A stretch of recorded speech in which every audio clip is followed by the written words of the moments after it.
Live, this is Fox News Midday. We're just kind of your average family. You know, we have 4 kids, 2 boys and 2 girls. Walker was our next to the oldest. December the 1st of 22, Walker was 16 years old. And that was the day that Walker was attacked by someone from Nigeria pretending to be a young girl. It was a situation where Walker was convinced that he was communicating with a young woman and coached into a sexual encounter over Instagram. And that turned into Walker being extorted for $1,000. At about midnight, Walker was contacted, and Walker, by the next morning, had committed suicide. This happened in one night. This wasn't something that had occurred over a few days or weeks. So as a parent, it really brings out the necessity to be vigilant. I mean, our lives changed in the course of one night. There's really no pain like losing a child, and it disrupts the family in ways that we never could have imagined, and I don't think most other families want to imagine. And so we want to make sure that we do anything we can do to prevent that. And at the end of the day, parents have to put a stake in the ground and say, okay, I'm going to make a difference in my home. Obviously, we can't anticipate everything. We're parents and we're people, and we're doing the best we can to raise our kids. But if I would have been more vigilant, I believe Walker would still be here. Well, that was the father of Walker Montgomery telling his story today so that no other parent has to go through the heartbreak that he experienced, losing his 16-year-old son to an online predator. Now he has teamed up with Next Talk to launch the Walker's Promise campaign. Next Talk is a San Antonio-based nonprofit dedicated to keeping kids safe online. And here to show us how they're working together, we want to welcome in Mandy Majors, founder of Next Talk. Thank you so much for coming in. Thank you for having me. Absolutely. And you have so much information that will be able to help parents. But first, let's talk about Walker's Promise. What is it? It is a pledge for parents. And what we're asking is for you to keep the phone or any screens out of your child's bedroom or bathroom. That's a good idea. I mean, hearing from his dad, when we've covered many stories before about this online bullying, and you think of it over the course of days, weeks, months, not one single night like we saw with Walker. So what are some guidelines that parents can follow? Yeah, well, this is an easy guideline. We're not saying no technology at all.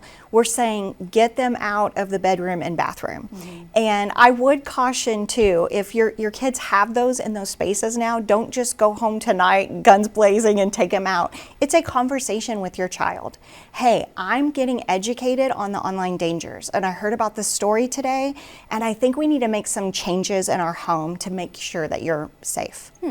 And that's one thing that you really push is, you can have the various settings so that this, they can't get this type of content and whatnot, but really what you have found that works in your own life, and you've written several books about this, is just that conversation is really the best thing and perhaps the only thing that will work.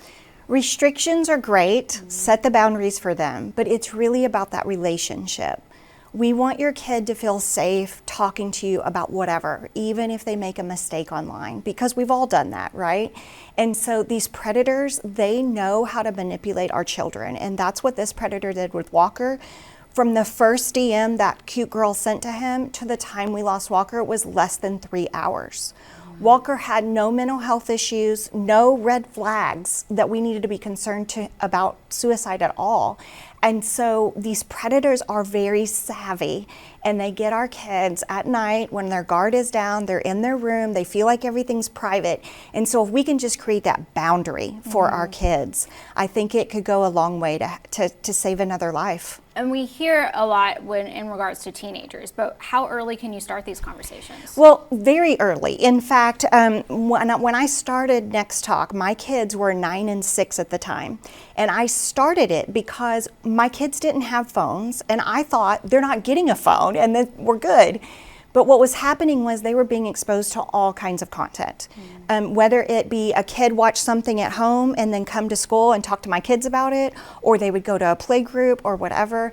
And so I realized right away I had to get my kids like reporting things to me. So I created a list, and we have it on our website. It's under our free guides, but we called it the red flag. And you can implement this at 3, 4, and 5 years old. We don't use big words, but we use things like if any stranger online is asking for personal information, right? Like, where you go to church, what's your name? Red flag to come home and tell me. Okay. Tell me immediately. So we're just kind of training their brain for these red flags to go off, and that means go tell a mom, dad, or a trusted adult. Okay, so at your website, which would be nexttalk.org, so that's for the little ones. When it comes to older kids who maybe, you haven't established that, and you want to today, how does that conversation start? There might be some resistance. Yeah, I would say start with an apology. And it goes something like this. When I gave you your phone, I just did not realize the dangers. And now I'm learning, and it's really scary what these predators, how they manipulate and threaten kids. And so I want to keep you safe, and I want us to work together. I'm not taking away all your technology. You've done nothing wrong. But I think we need to create some core guidelines in our home to make sure that you're safe. So we're going to set up these boundaries of no phones in the bedrooms or bathrooms, but then also implement a reporting guideline. And if your kids are older, the red flags are outdated, but we have family packs. And that's basically just saying, you're going to tell me this, this, and this, and this. And I'm not going to overreact. There's a section on there for other parents too. We're not going to overreact when you confide in us. That's our job.